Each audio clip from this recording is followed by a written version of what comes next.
Bienvenue sur Il y avait une fois, le podcast pour être bien avec soi-même, bien avec les autres et bien avec le monde. Je suis Sophie et j'accompagne les personnes qui souhaitent apporter du changement pour une vie plus épanouissante sans le reporter à plus tard. Chaque jeudi, je partage avec vous des réflexions, des conseils et des interviews d'auteurs, de thérapeutes, de coachs autour de thématiques destinées à mieux vous connaître, mieux vous comprendre et vous reconnecter à vous-même. J'ai le plaisir de recevoir Alban Bourdi, auteur, conférencier, compositeur, fondateur de Surdou Essence, où il vise une meilleure intégration des profils atypiques. Nous avons déjà eu l'occasion de réaliser 2 précédents podcasts ensemble, le premier qui s'intitule « À la rencontre de ma singularité » et le deuxième « Je me suis construit une vie sur mesure » que je vous invite à découvrir si vous n'avez pas encore eu l'occasion de l'écouter.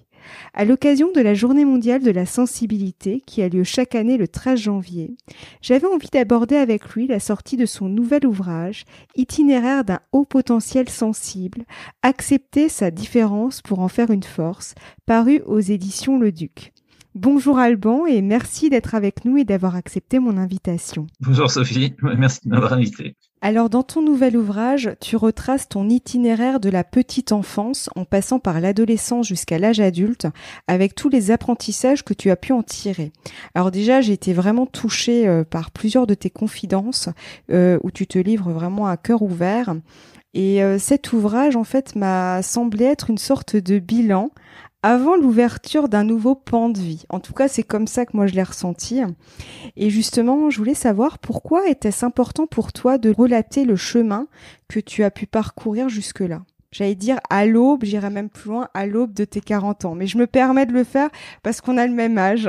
Donc du coup, je me dis, est-ce que c'est le fait, voilà, d'approcher une nouvelle décennie, je sais pas. Tu vois, pourquoi ça s'est présenté là maintenant et pourquoi c'était important pour toi? En tout cas, je l'ai vécu vraiment comme tu le ressens, c'est-à-dire comme un espèce de bilan avant l'ouverture d'un nouveau pan de vie, parce que c'est vrai qu'il y a beaucoup de choses qui changent, puis que c'était un peu l'impression d'avoir bouclé, c'est vrai, une boucle avec ce que j'ai pu partager avant, ce que j'ai pu écrire avant. Il y a quelque chose vraiment qui est arrivé à une certaine maturation. Alors, j'ai pas pensé spécialement le côté nouvelle décennie, mais c'est vrai que je le dis d'ailleurs à un moment dans le livre. Je crois que c'est vrai qu'en approchant la quarantaine, donc c'est vrai qu'il y a cette transition. J'ai l'impression effectivement que c'est un peu il y a pas mal de recul sur des choses qui sont arrivées avant et puis initie une autre marche, un peu. J'ai l'impression que c'est un peu un passage, un peu un autre niveau. J'ai eu Comme l'impression le aussi. niveau suivant. Il y a un côté un peu comme ça, et puis, mais après, ça s'est présenté vraiment comme ça, voilà, par beaucoup de choses qui se sont alignées, on va dire, dans cette direction-là. Et puis c'est vrai que c'était une occasion, hein, je dirais, surtout comme ça. Donc c'est pas spécialement prémédité, mais c'est vrai que ça tombe vraiment comme ça. Puis comme les choses souvent qui ne sont pas préméditées, elles tombent bien à point nommé. Il y a un peu tout les étoiles qui s'alignent, comme mais comme j'ai déjà dit tout à l'heure, ou les planètes, mais c'est ce tout un peu vraiment dans l'année où je l'ai écrit, en plus dans ce début d'année, c'était tout un peu quelque chose tout un long parcours qui a posé vraiment des fondations pour justement ce nouveau pan de vie qui est construit dessus sur ce qui a été accompli. Vraiment l'impression d'avoir résolu et accompli beaucoup de choses et puis qui en permettent maintenant des nouvelles avec quelque chose de beaucoup plus juste et puis un positionnement vis-à-vis de soi qui est beaucoup plus confortable et qui permet beaucoup plus de choses et qui permet vraiment de vivre pleinement la manière dont on est, dans sa singularité, dans sa sensibilité, et puis avec comment je pourrais dire au mieux, enfin avec vraiment quelque chose qui correspond bien et qui permet de réaliser nos envies, nos aspirations, nos élans. Ouais. Et qu'est-ce que tu as souhaité transmettre à travers ton ouvrage justement ? Dans les grandes lignes, parce qu'il est très riche en contenu, mais je veux dire dans les grandes lignes, vraiment, quels sont, si tu avais quelques messages clés en fait, ou thématiques clés, je sais pas. La transmission, c'est vraiment parce que j'ai vraiment été à différentes étapes. Hein. Donc, il y a l'enfance, il y a l'adolescence, il y a le côté jeune adulte, enfin la période jeune adulte. Et dans tous ces cas-là, il y a quand même pas mal de moments où j'étais très, je sais pas comment dire, mais enfin, où j'étais vraiment dans des situations qui paraissaient très compliquées. Donc et puis donc l'idée vraiment de transmettre, c'est de transmettre. Ben voilà, je suis passé par tous ces états-là, mais un peu la manière dont je les ai surmontés, et puis où il y a eu d'autres choses après qui se sont révélées et qui m'ont permis d'en sortir et puis de progresser et puis d'apprendre de ça et puis de pouvoir se servir, enfin je me pas trop ce mot-là, mais de pouvoir en tout cas utiliser à bon escient un peu tous les côtés, enfin en acceptant un peu tous les différents aspects du cadeau, on va dire, du potentiel sensible. Voilà, et comme j'ai été souvent dans les écueils un peu négatifs, et puis que finalement j'ai réussi, enfin surtout à partir d'un moment, une certaine bascule qui était assez spectaculaire, à inverser la tendance puis à être plutôt dans les aspects positifs, bah c'était ça. L'idée, c'est de transmettre un peu cette façon dont après avoir vécu beaucoup dans les aspects négatifs et puis avoir été dans des situations où je paraissais vraiment bloqué, et la façon dont ça a basculé, dont ça s'est inversé plus ou moins, et puis qui ont permis de faire une force des différences, alors qu'au départ c'était plutôt quelque chose qui me submergeait et qui était plutôt subi. Et puis alors que maintenant c'est plutôt quelque chose au contraire qui va me porter et qui va me permettre de m'aider vraiment à aller de l'avant, alors que pendant longtemps c'était quelque chose qui m'inhibait totalement. Mais ça, c'est vraiment dans les grandes lignes, parce qu'après, oui, il y a un peu, toutes les périodes sont différentes, que ça soit l'enfance, l'adolescence et tout ça. Donc c'est autant aussi pour les personnes qui peuvent avoir vécu ça que pour ceux qui connaissent d'autres personnes qui le vivent, ou ceux qui ont des enfants qui le vivent.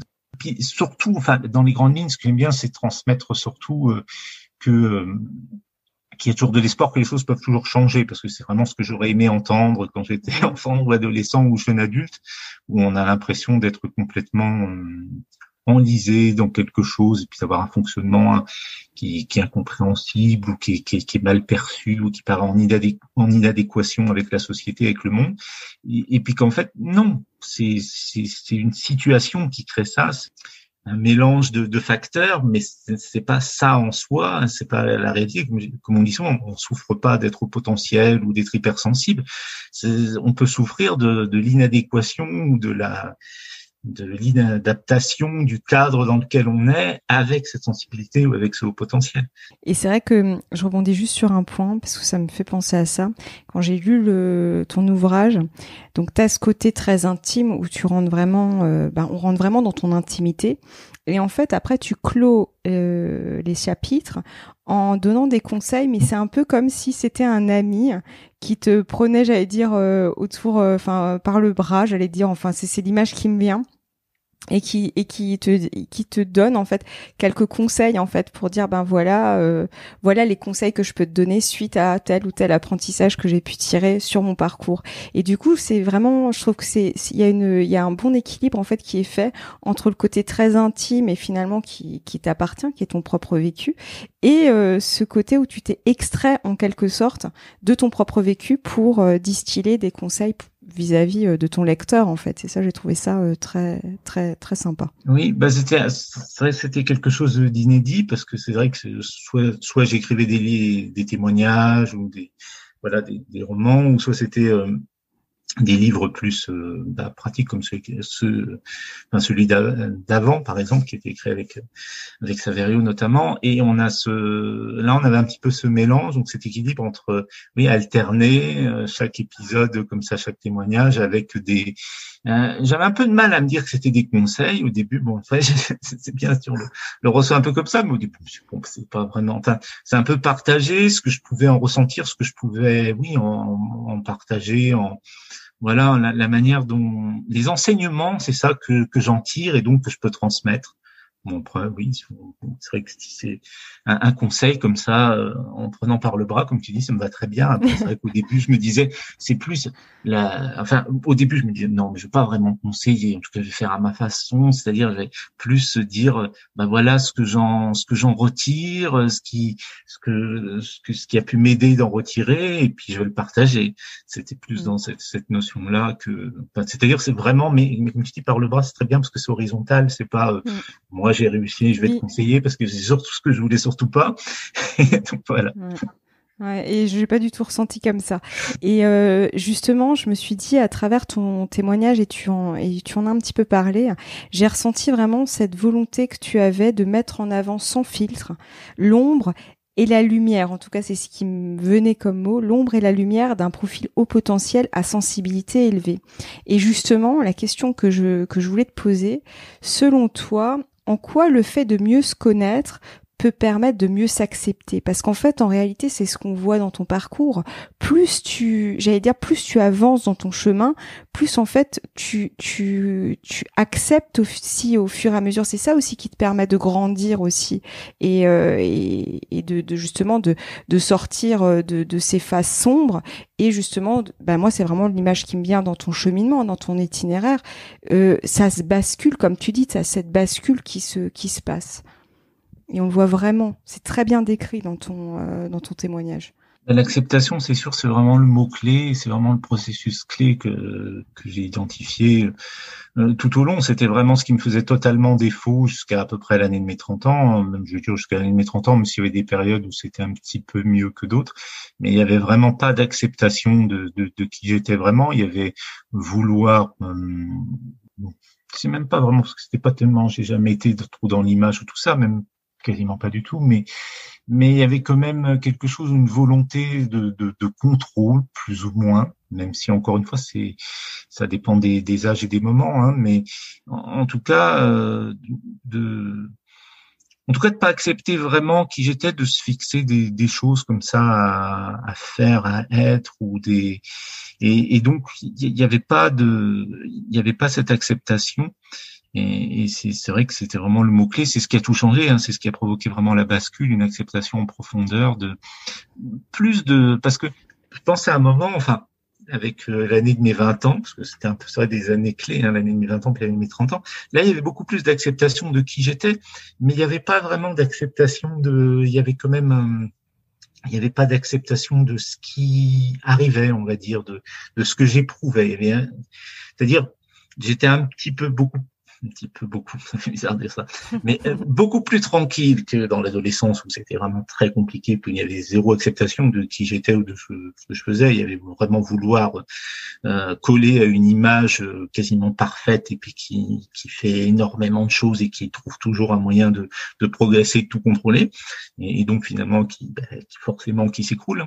Mais là il y avait une acceptation un peu de qui j'étais, mais pas tellement de ce qui arrivait ou de ce que je pouvais éprouver ou tout ça. C'était plus quelque chose une image, quoi. J'acceptais l'image de qui j'étais ou un peu la personne comme ça, mais pas vraiment le cours de la vie, pas le côté pas du tout l'hypersensibilité, tout ça, par exemple, pas du tout les émotions, tout ça, c'était trop intellectualisé, même si ça l'était moins à partir de cette année-là, parce qu'il y a eu quand même un moment où vraiment le cerveau, à force de surchauffe totale, il a fallu le calmer énormément, et puis voilà.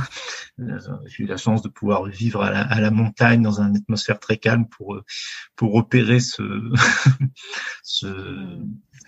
on va dire, enfin, vraiment, j'ai vraiment l'impression comme s'il était en surchauffe, à la limite de d'exploser, et puis d'avoir pu me retirer et puis me mettre au frais, hein, pour repartir soigner tout ça.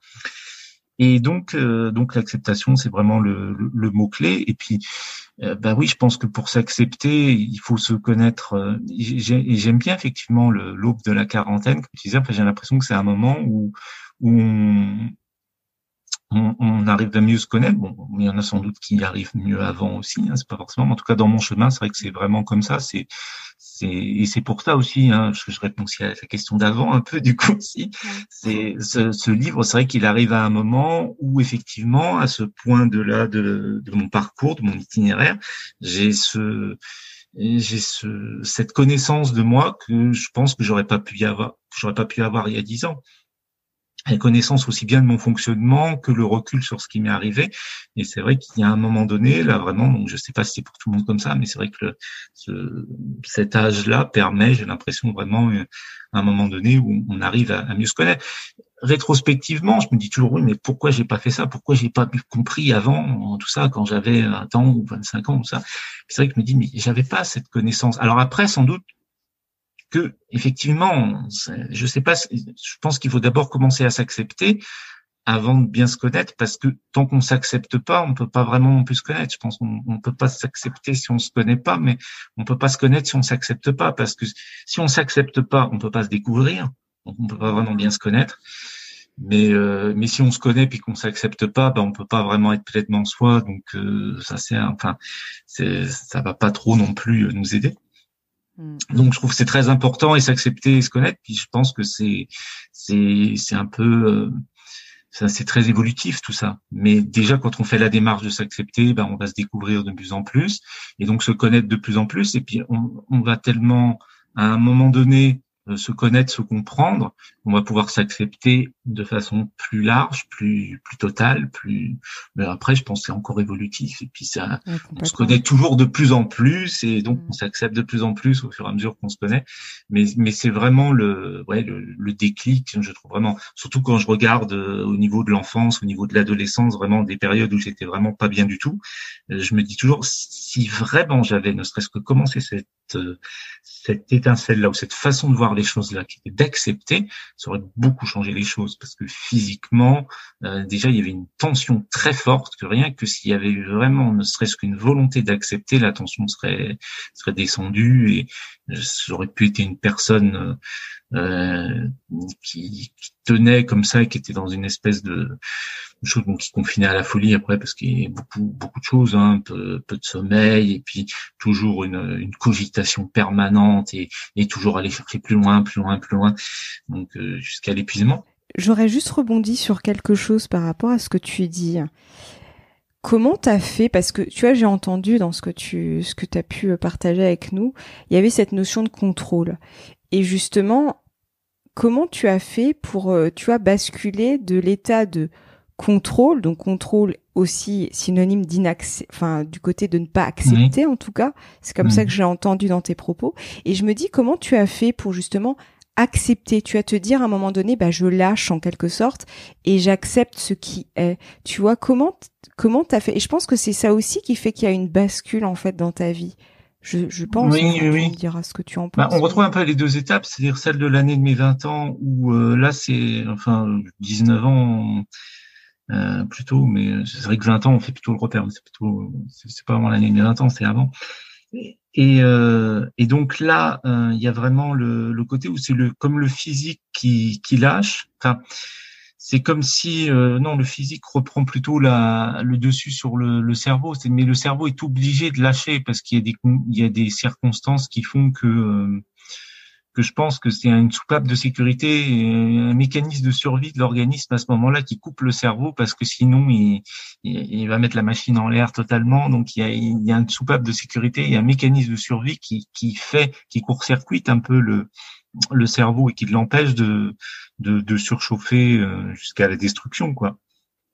Donc je le vis vraiment comme ça, comme quelque chose où c'est comme si quelqu'un avait coupé le fil, quoi. Hein. C'est quelqu'un avait débranché la prise à un moment avant que ça saute, quoi.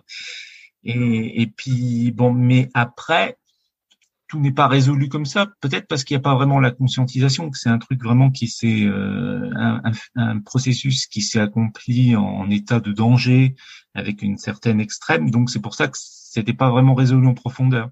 Ça permettait d'accepter suffisamment pour pouvoir lâcher un peu de contrôle et puis pouvoir respirer, hein, parce que comme je disais, vraiment c'était vraiment, en plus c'était un côté c'était assez spectaculaire physiquement, parce que du coup j'ai grandi d'un seul coup alors que j'avais un retard de croissance, et puis il y a vraiment eu l'impression de pouvoir respirer pleinement pour la première fois de ma vie. J'avais la cage thoracique, enfin au milieu, qui me faisait mal souvent, puis j'ai une posture vraiment refermée avec les épaules qui se refermaient, recroquevillées. Oui, qui se recroquevillent. Et puis donc là, ça a tout changé dans ma façon voilà, ça a tout changé vraiment physiquement. Je faisais aussi énormément d'allergies à beaucoup de choses, et d'un seul coup, je me suis mis à en faire beaucoup moins. Enfin, il y a vraiment beaucoup de choses qui ont basculé à ce moment-là, mais c'était plus dans le physique et plus dans le côté urgence. Et puis après, donc il y a l'année de mes 30 ans, là où vraiment ça s'installe. Mais là, le contrôle, c'est-à-dire pour répondre bien à ta question, je sais pas exactement. Je pense quand même qu'il y a aussi une histoire de survie un peu dedans. C'est que je me dis, ça bloque plutôt qu'autre chose. C'est que je me rends compte que de contrôler, ça bloque plutôt que, enfin, ça empêche de la fluidité, ça empêche là, un peu le mouvement. Bah, comme tu disais, mais le contrôle, c'est l'absence de mouvement. Et c'est ça qui change tout. Mais c'est surtout même la première fois, hein, c'est-à-dire même la première prise de conscience là, qui se manifestait surtout dans le physique, c'était de me dire d'arrêter de subir, quoi. C'était de me dire que je pouvais pas subir comme ça et de faire le vide d'abord. Parce que c'est vrai que j'entends beaucoup de personnes qui disent qu'ils n'arrivent pas à faire le vide comme ça. C'est vrai que ce qui m'a sauvé, c'est que, et pourtant j'en étais vraiment extrêmement loin à l'adolescence de pouvoir faire le vide, c'est impossible à imaginer même. Mais à partir de ce moment-là, j'ai eu cet accès à faire vraiment le calme, le vide. C'est assez facile pour moi à trouver. Et puis partant de là, d'une certaine sérénité,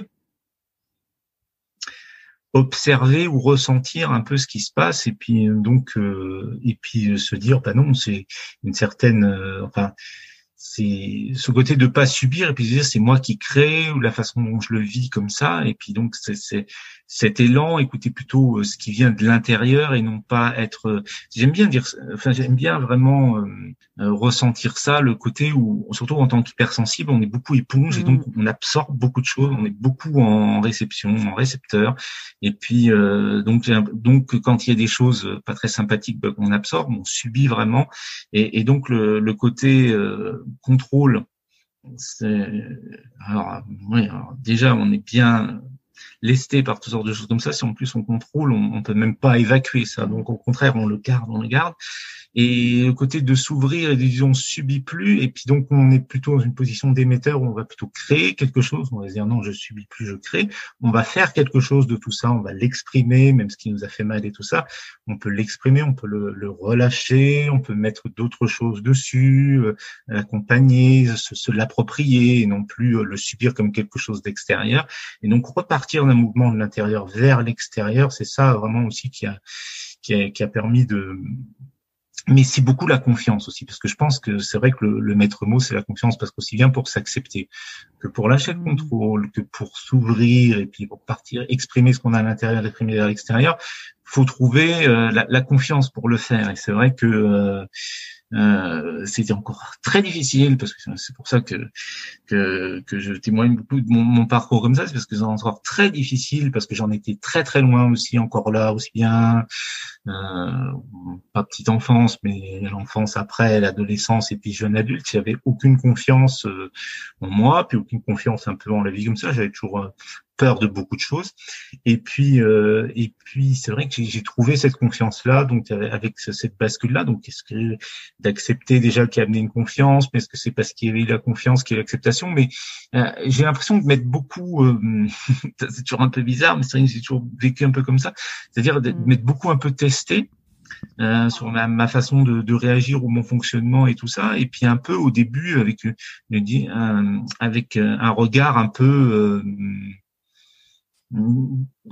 qui juge beaucoup, quoi, hein, ce côté pas sympathique du tout, quoi. C'est comme si on se regardait soi-même avec un regard un peu de juge et tout ça.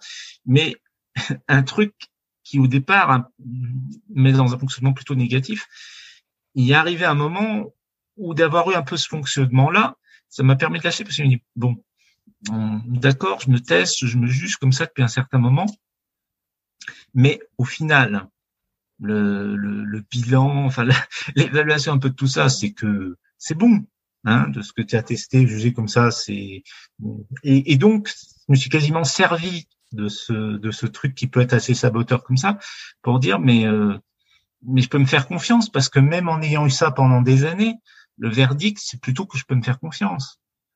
Enfin, c'est une manière de retourner un peu toujours les trucs qui étaient plutôt négatifs, qui mettaient des bâtons dans les roues, qui alourdissaient, et puis de les prendre un peu positivement d'un seul coup, en dire oui, mais c'est bon, je me suis fait passer beaucoup d'évaluations comme ça, je les ai plutôt réussies, donc voilà, je peux me faire confiance, et puis je peux me laisser être sans me regarder, sans m'examiner, et puis voilà.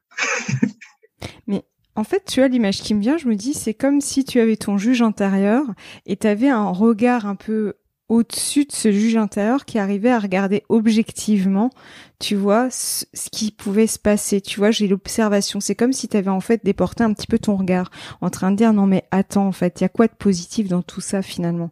Tu vois, finalement, tu as réussi à j'allais dire, l'image qui me vient, c'est vraiment ça, à objectiver, je sais pas si ça se dit, mais ton juge intérieur, en fait, c'est quelque part ça pour qu'il soit plus auto-saboteur, mais justement que tu extrais ce qui peut apporter de son observation permanente, tu vois. Ben c'est vrai qu'il y a ce côté-là. C'est vrai que c'est quelque chose que je sais pas toujours des fois bien expliqué, mais effectivement là,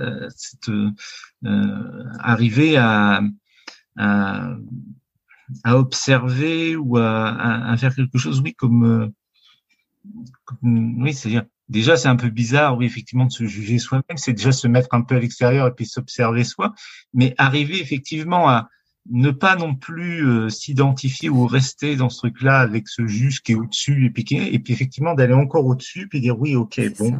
alors tu l'as jugé, tu l'as examiné comme ça, tout ça, mais c'est bon quoi. Hein, maintenant, c'est un peu le côté, mais t'as plus besoin de le faire là, c'est bon, hein, laisse-le tranquille quoi, laisse-le vivre parce que hein, t'es rassuré, t'as fait tes tests, tu l'as jugé, bon, c'était pas toujours très bien, mais globalement quand même, c'est bon. Donc c'est un peu ce côté-là. Mais en fait, c'est ramener un regard bienveillant. En fait, tu vois, je me dis finalement, c'est ramener un regard bienveillant, tu vois, pour justement équilibrer un peu ce juge qui peut être parfois auto-saboteur, qui peut vraiment, et en plus on l'a tous celui-ci, hein, qui va nous juger, nous critiquer, voir toujours le côté négatif. Et là, quelque part, t'apportes un regard bienveillant, en fait, tu vois, pour l'équilibrer en quelque sorte. Oui.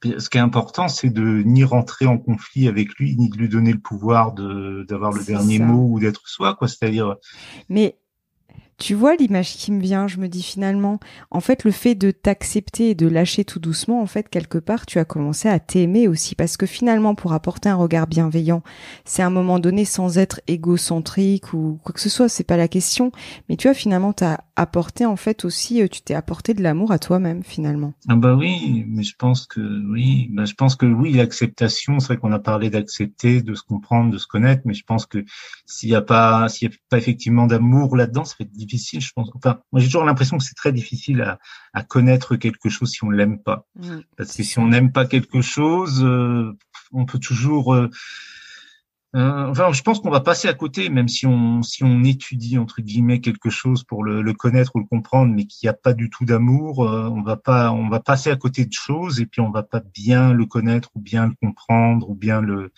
l'épouser, je dirais. Enfin, Oui, c'est ça, et c'est ouais. vrai que Ouais. ça va. Enfin, le processus d'acceptation et de connaissance de soi, pour moi, effectivement, il va oui, avec s'aimer, hein, s'accepter et s'aimer. Et, oui, Ouais, et apprécier ces différentes facettes, en fait, en quelque sorte, c'est ça, c'est se dire, bon, bah voilà, il y a aussi du positif à être ci ou à être ça. Je prends l'exemple de l'hypersensibilité qui peut être parfois mal vécu pour certaines personnes.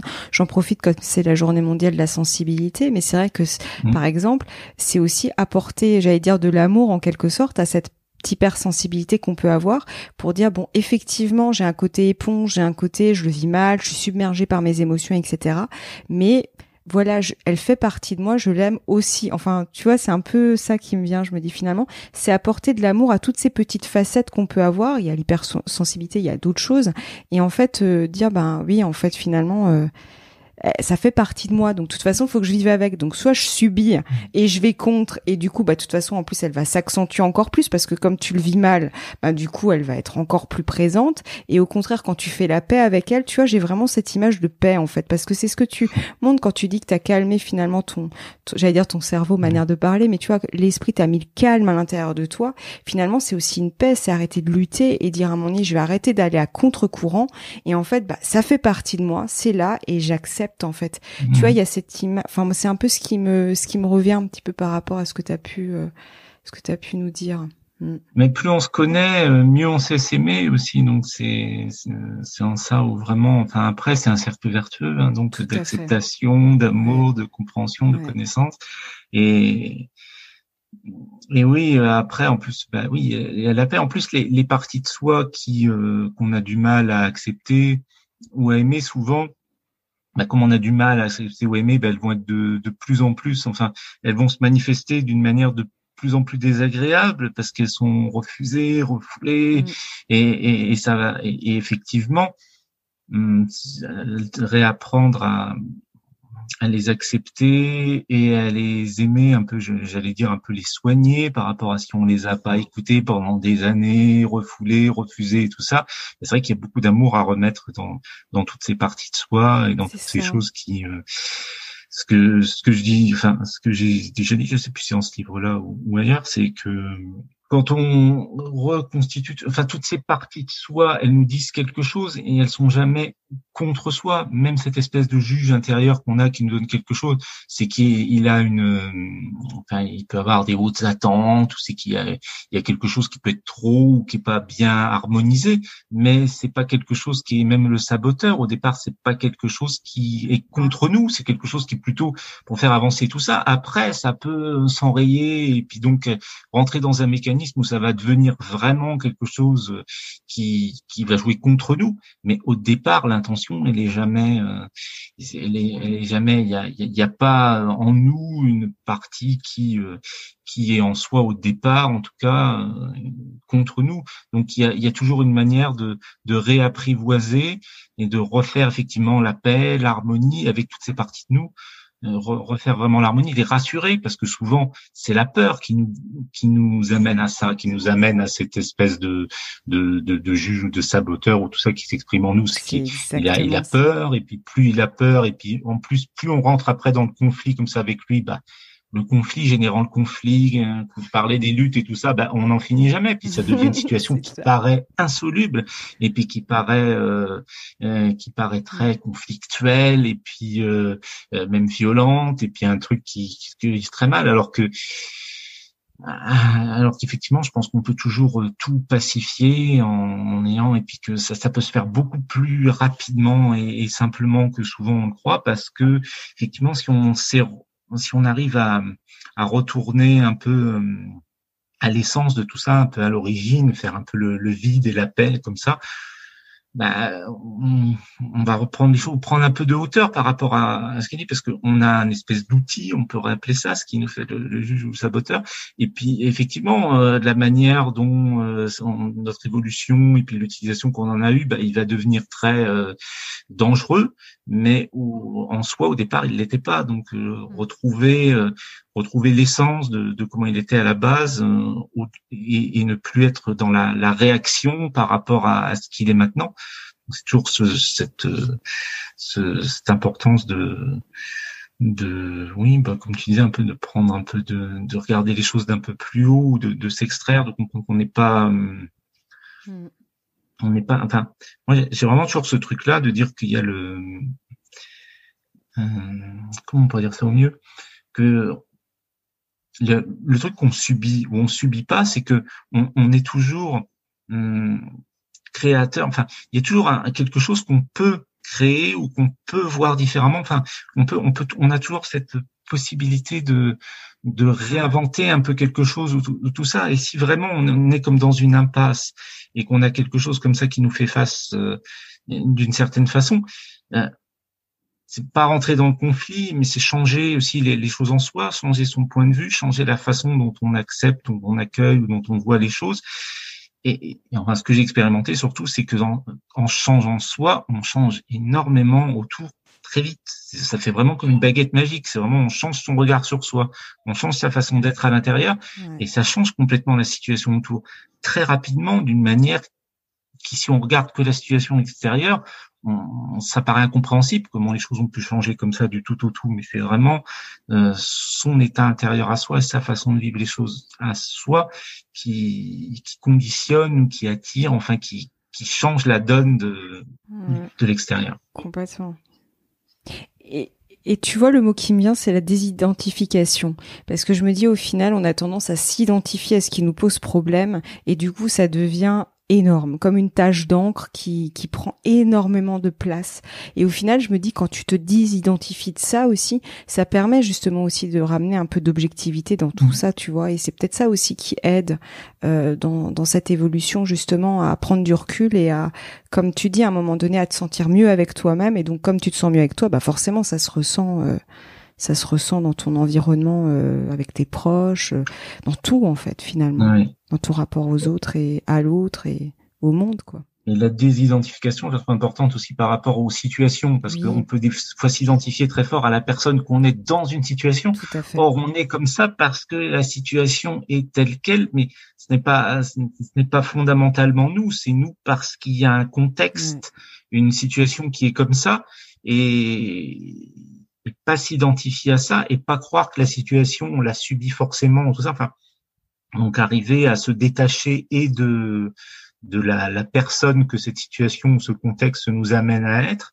et enfin arriver à changer donc soi, et là on peut changer la situation en plus, et effectivement pas croire que bah oui, enfin j'ai pas un exemple précis en tête, mais c'est vrai que toujours garder qu'on peut changer, qu'on n'est pas, que même s'il y a un contexte qui nous pousse peut-être à être quelque chose, si on n'a pas envie de ça, si on ne se sent pas vraiment en harmonie avec soi, c'est pas nous, pas s'identifier à ça, et plutôt aller chercher la manière dont on peut changer pour ne plus être cette personne, au lieu de s'identifier à cette personne qui agit comme ça ou qui fait ça dans ce contexte ou dans cette situation, aller chercher en soi un peu la véritable identité, pour voir qu'est-ce qu'elle peut changer ou faire pour qu'elle soit mieux dans cette situation et qu'elle ne la subisse plus, et ne pas dire enfin pas rester vraiment dans ce truc de subir. Ça, je trouve, c'est vraiment très important, parce que ça change tout. Puis c'est vrai que quand on subit, en plus après on va s'identifier à une personne qui subit ou qui donc quelque chose comme ça assez de passif, et alors c'est plutôt l'inverse, c'est plutôt s'il y a quelque chose qui nous plaît pas, s'il y a une façon de nous comporter qui nous plaît pas dans une situation ou dans un contexte comme ça, c'est tout l'inverse, aller retrouver un peu son pouvoir créateur, aller retrouver sa connexion à son soi profond, à l'harmonie. C'est ça qu'il faut aller connecter, et pas tout à fait. Et pas rentrer enfin dans l'identification à ça, et puis de chercher une sortie extérieure, c'est-à-dire oui, et puis accorder trop d'importance surtout à la situation, à croire qu'elle est comme ça et qu'on peut pas la changer, et qu'on est.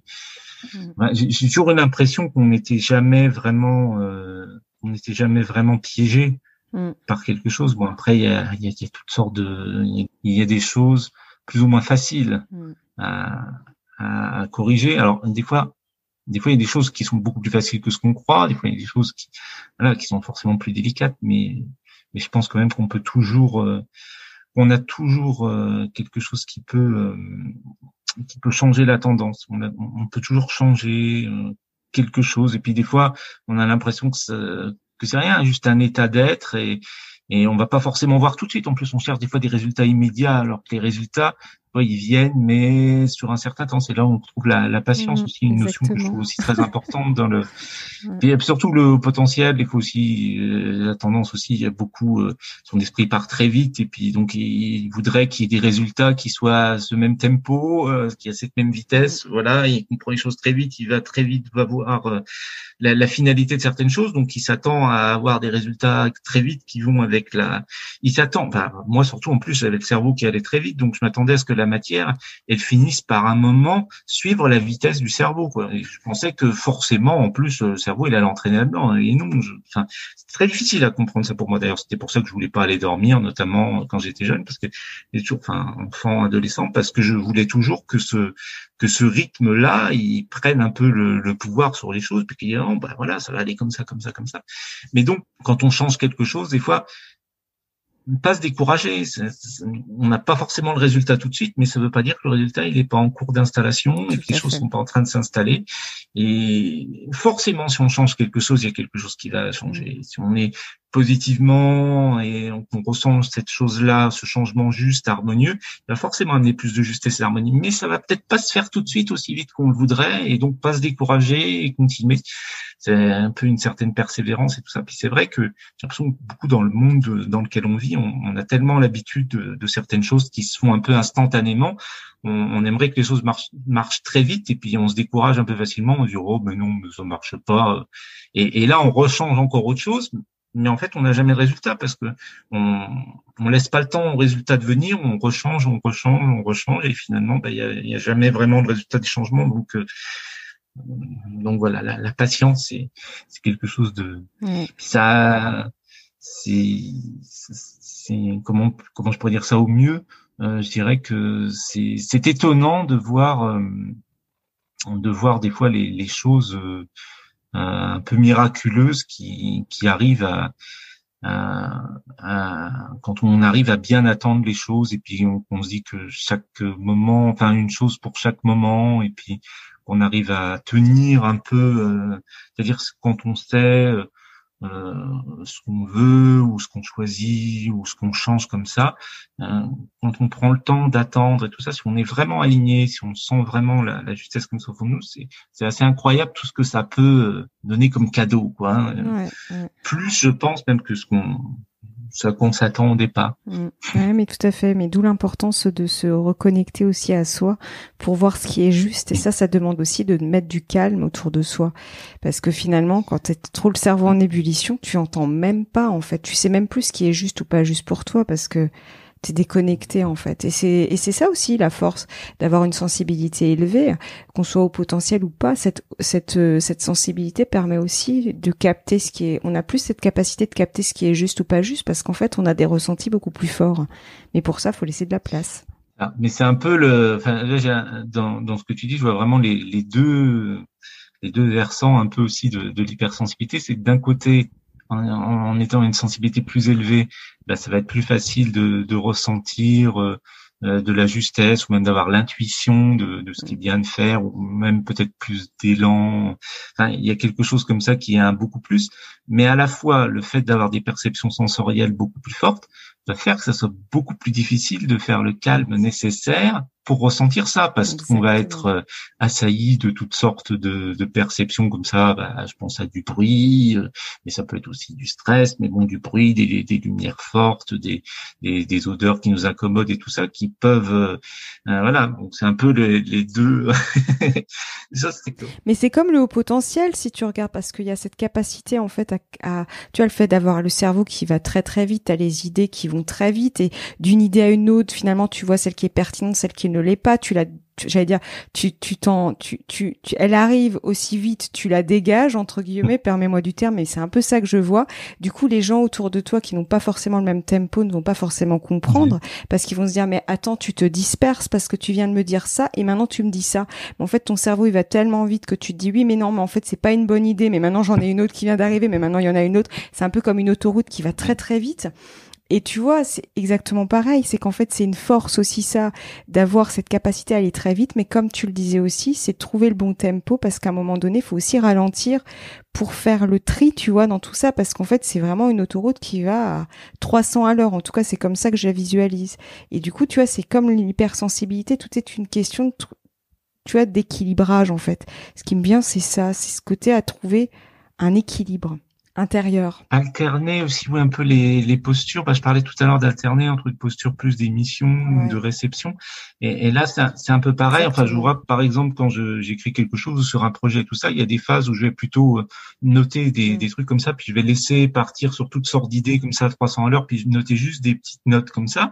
Mais ça a un certain temps, puis après, je vais prendre un temps pour poser, examiner, et puis faire des trucs, même des fois très un peu fastidieux, mais c'est juste histoire de bien canaliser le truc comme ça, c'est-à-dire de reprendre tout et puis d'écrire petit à petit et puis soigner des détails, quoi, parce que des fois c'est bien de soigner des détails parce qu'en soignant des détails, ça a un aspect un peu méditatif puis qui permet d'ancrer aussi un peu l'idée comme ça. Alors au début un peu avec le cerveau de potentiel, surtout quand j'étais plus jeune, j'aurais jamais aimé ça parce que j'aurais dit mais non, j'aurais plutôt envie de continuer et puis les détails on verra et ça sera tout seul, quoi. Ouais, mais t'as raison.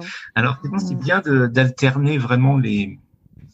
Enfin, c'est vrai que je trouve que ça permet beaucoup d'alterner. Puis c'est une espèce de choix. Enfin, après, il faut laisser aussi ses élans s'exprimer. C'est pas forcément, enfin, je veux dire, c'est pas forcément là, on va dire, bon, allez, aujourd'hui, j'ai décidé qu'à partir de telle heure, je vais avoir plein d'idées, je vais toutes les noter. Non, ça marche pas comme ça pour sentir un peu les élans. Mais disons, quand on a comme ça, cet élan comme ça, savoir un moment quand on sent que, peut-être il y a quelque chose en nous qui fatigue un peu ou tout ça, bien arrêter, puis dire, on y reviendra quand ça remontera, quand ça reviendra. Mais là, on arrête et puis on va faire quelque chose de beaucoup plus structuré ou sur un tempo beaucoup plus lent, où on va regarder vraiment dans certains détails de ce qu'on a ressorti des idées qu'on a eues et puis voilà. C'est vrai que c'est vraiment c'est ce que tu illustres, cette notion d'équipe. Je me dis finalement qu'on soit hypersensible ou au potentiel, parce que c'est quand même deux choses différentes. On peut être hypersensible mais pas au potentiel, et on peut être au potentiel et pas hypersensible.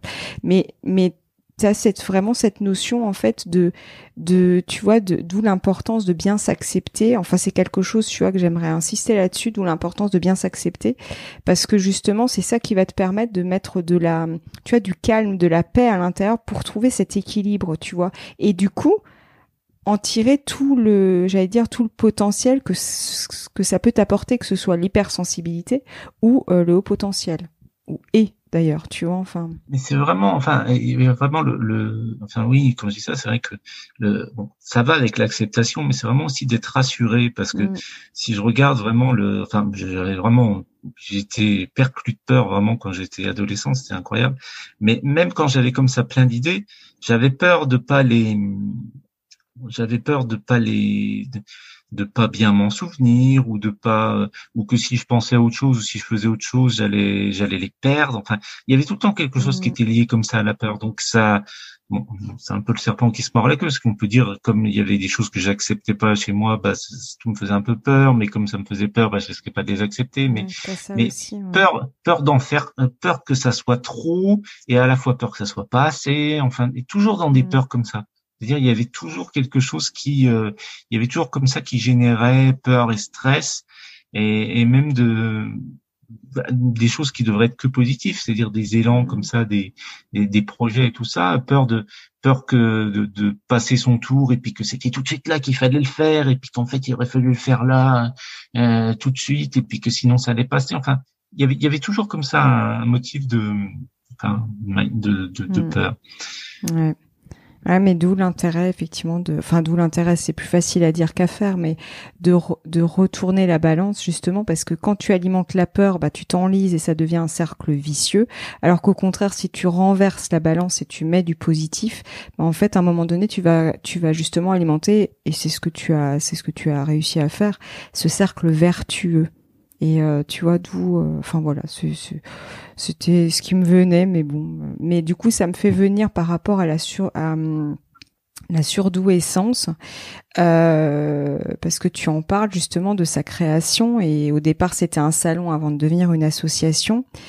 Et du coup, la question qui me venait, surdouessance, n'est-elle pas finalement une suite logique, dans le sens que une fois que tu te connais mieux et que tu acceptes justement tes différences, est-ce que on n'a pas finalement après envie d'être en lien et de rencontrer des personnes en fait qui ont des profils similaires et des valeurs similaires? Tu vois, cette notion de ce qui me vient de regroupement, en fait. C'est-à-dire qu'en fait, à un moment donné, tu es en phase d'introspection où tu apprends à mieux te connaître, à t'accepter, etc., tout ce qu'on a pu voir, et trouver ce juste équilibre pour justement instaurer un peu cette paix, etc. Enfin, si je synthétise vulgairement ce qu'on a pu dire auparavant.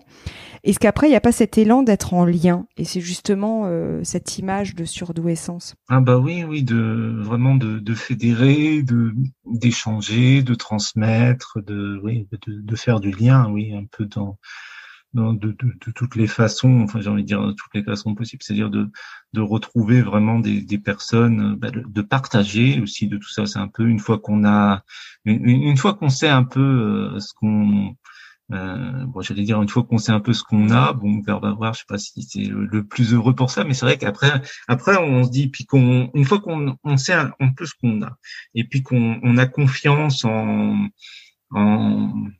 comment je pourrais dire, je sais pas, mais qu'on a confiance en la valeur, le mot valeur aussi, je pourrais discuter, mais bon, la valeur de ce qu'on a, c'est vrai qu'on a envie après de le partager, de donner, de recevoir. Et puis, c'est vrai que oui, c'est vrai qu'il y a eu beaucoup dans mon parcours de phases comme ça, d'introspection au début quand il y a eu cette acceptation, beaucoup d'écriture, et puis c'est vrai qu'après, il y avait le projet, oui, la suite logique, comme tu dis, c'était de pas seulement le partager à l'écrit, mais de le partager vraiment en direct, en face à face, puis avec beaucoup de personnes, avec d'autres personnes qui écrivent aussi sur le sujet, avec d'autres personnes qui sont comme ça, puis qui le vivent de façon différente, et puis dans d'autres contextes, et puis tout en plus, c'est tellement, enfin, l'hypersensibilité, c'est tellement quelque chose en plus qui amène beaucoup de diversité, beaucoup de richesse, et puis des échanges très nourrissants.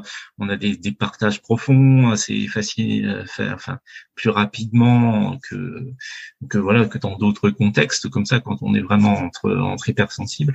Donc c'est vraiment c'est une grande richesse. Puis c'est vrai qu'en plus c'est complètement en décalage, et puis il fallait sans doute passer par cette phase d'acceptation et de connaissance de soi pour rentrer dans des espaces justement où il y a toute cette diversité, cette richesse d'échange et de partage, et ne plus être une personne qui dit bah ouais, mais quand on se réunit comme ça avec les gens, je partage pas leur intérêt, puis c'est superficiel et tout ça, puis du coup on se bloque, on ne peut voir personne, et puis on se rend compte qu'on ne s'accepte pas soi, on s'exprime pas vraiment comme on est. Puis après on va dire que c'est les autres qui sont ceci, qui sont cela, mais pas vraiment. Ça dépend aussi des contextes. Je dis pas que bon, il y a certaines personnes qui peuvent avoir des gens superficiels, mais si nous-mêmes on est fermé, on peut pas s'attendre à avoir des ouvertures comme ça dans les conversations, dans les partages, dans les échanges avec les autres personnes, puisque nous-mêmes on est fermé, on s'accepte pas bien et tout ça. Donc, et effectivement, après, quand on s'ouvre, qu'on communique, qu'on partage ce qu'on a, qu'on échange, qu'on est vraiment dans qui on est, et connecté profondément à ce qu'on est, ça change tout. Ça change vraiment tout le relationnel de tout ça. Comme je dis, en plus, moi, c'était vraiment très spectaculaire parce que jusqu'à l'année de mes 30 ans, j'avais rencontré personne qui me disent qu'elle est potentiel aussi, hypersensible non plus. Et puis après, d'un seul coup, je me suis mis, à être dans des cadres où il y avait que des personnes au moins hypersensibles.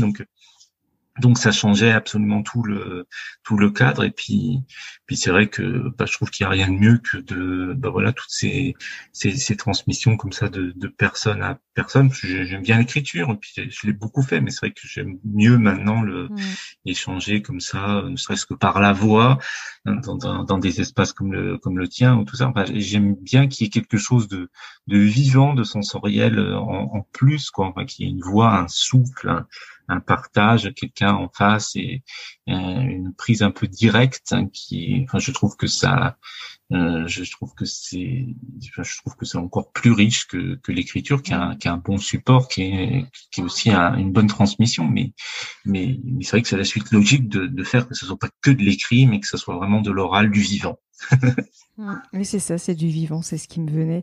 Et justement, j'ai trouvé original que tu termines ton ouvrage par un itinéraire en musique. Et justement, pourquoi as-tu voulu terminer par cette touche musicale ? Pour moi, il y a une espèce de dimension un peu sacrée vraiment dans le côté musical. C'est que j'ai l'impression que peut-être en écrivant ça, l'itinéraire en musique, c'est-à-dire les œuvres musicales que j'ai écoutées à beaucoup de reprises, on va dire, au fil de l'itinéraire, au fil du parcours, je me dis que peut-être que les personnes vont comprendre quelque chose que moi-même j'ai pas bien compris. Aussi bien, et puis aussi bien, enfin, j'aime bien me dire que c'est aussi bien ce qui m'a imprégné que ce que j'ai, que la façon dont j'ai, enfin, il y a un peu, je pense, dans la musique, quand je l'écoute, j'ai l'impression aussi je la reçois, mais j'aimais aussi quelque chose par-dessus où je vais m'en servir pour recréer autre chose. Donc, j'ai l'impression que c'est des ponts. Puis j'ai l'impression un peu en disant ça de quelque part c'est un peu des remerciements aussi.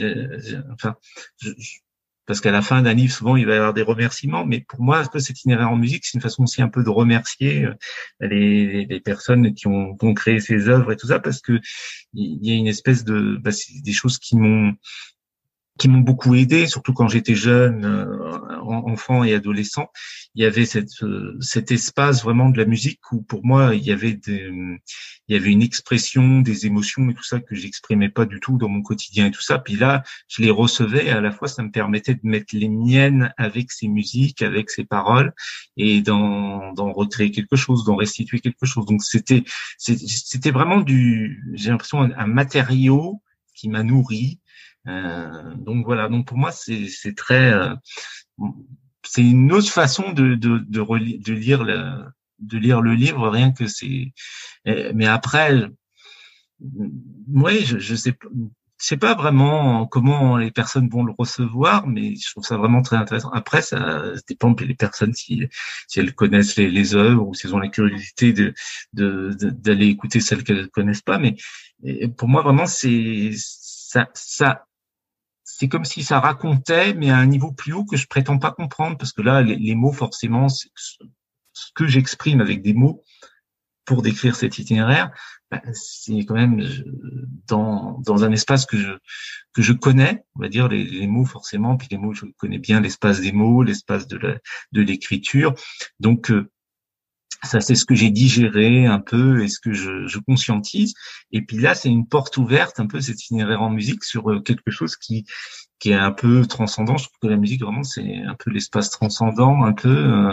Et donc, voilà, c'est un peu une façon d'offrir et d'ouvrir sur une autre un peu dimension, puis d'offrir personne. Voilà, quelque chose qui à la fois est c'est un peu une bande sonore aussi, on peut dire, de l'itinéraire, on peut le voir aussi comme ça.